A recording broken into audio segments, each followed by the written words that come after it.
Audio Jungle.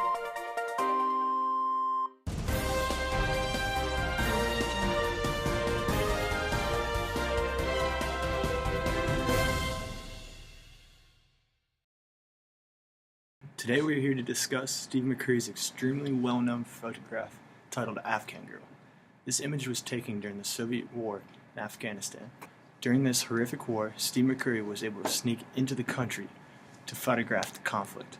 His work was eventually shown on the cover of National Geographic and became known worldwide. There were several questions as to who the woman in the photograph was.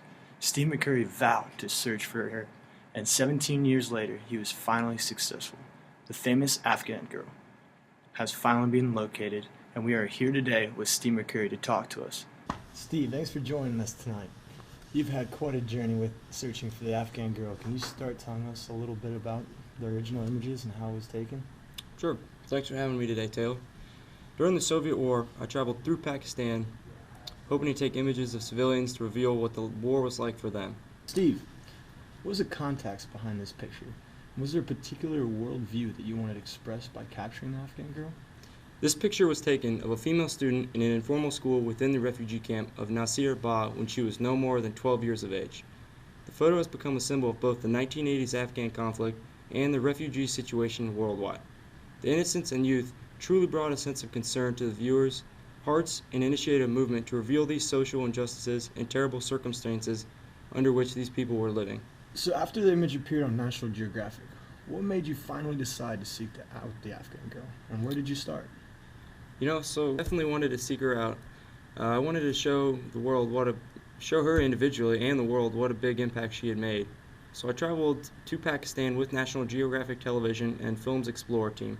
We went to the Nasir Ba, the still standing refugee camp near Peshawar, where the original photograph was taken. Here we showed the photograph around to local villagers to see if anyone recognized her still.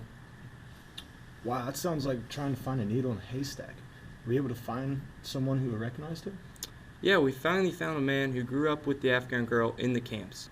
He informed us that her name is Sharbat Gula, and he actually traveled to go find her and bring her back to us. So was she able to tell you her story? Yeah, she told us all about her life, starting with when she and her brother left Afghanistan to Pakistan as a result of the fighting. They hid in caves, trekked across mountains by foot, eventually ended up in this refugee camp. It cost them their parents, their home, their friends, their lives, wherever it changed, really. There's actually a movie coming out next year about the search for her life, titled Search for the Afghan Girl, ironically. You'll have to check out the movie to find out more.